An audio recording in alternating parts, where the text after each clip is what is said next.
Are you aware that 114,000 Americans are put on the wait list for a life-saving organ transplant every year? 93,000 of those are waiting for a kidney transplant. This speech revolves around informing people the importance of organ transplant and why organ donation is life-changing.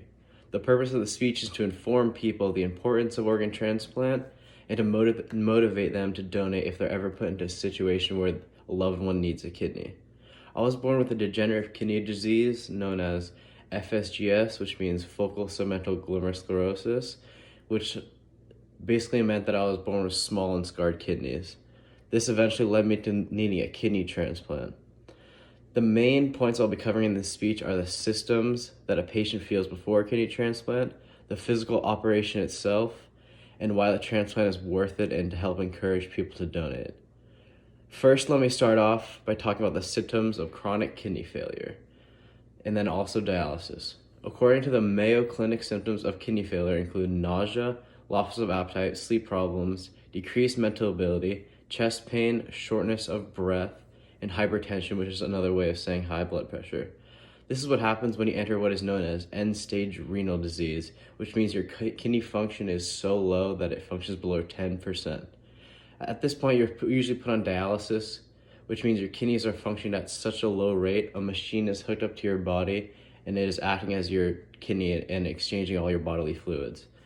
A statistic that was developed by the National Institute of Diabetes and Digestive and Kidney Diseases is that 63.7% of all prevalent ESRD cases were receiving hemodialysis therapy and 6.8% were receiving peritoneal dialysis. So hemo is where you get dialysis catheter implanted in your arm, and you only have to go through dialysis 3 times a week, 4 hours every time. But the only downside to it is that you have to go to the hospital every time. Peritoneal dialysis is where you get a catheter placed inside your peritoneum, and you go through an at-home dialysis every day for 8 to 10 hours, depending on the severity of your case. So, on to the next topic of discussion, the physical transplant itself. So before the transplant procedure, you have to make sure both your donor and you have matching blood types and matching antibodies. Donors can range from a variety of volunteers. They can be still alive but brain dead, or they can be a deceased donor.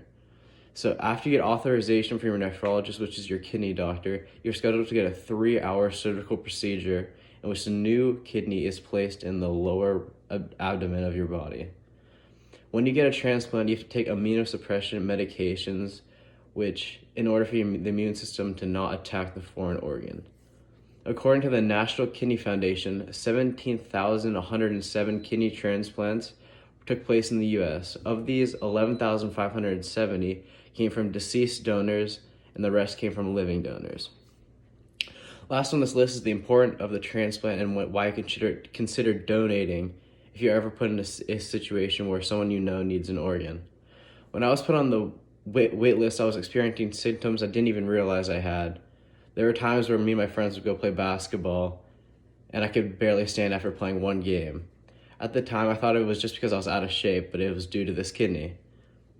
Neil Emott, a psychotic kidney disease patient of 15 years at Johns Hopkins, was able to obtain a kidney through their organ exchange program, which changed his life. According to him, he felt better immediately and his energy levels came racing back. There are others who share the same life-changing story. Someone in your life might have this situation in the future, and you have the power to improve their lives at a little cost of your own. Throughout this speech, I have covered the main symptoms of a kidney transplant and what happens to you throughout, the transplant surgery itself and how the donors are involved, and the benefits of receiving and encouraging people to donate if need be. Let's say a close family member is in a situation where they need an organ. Are you the kind of person to watch them go through it or get tested and potentially save their life?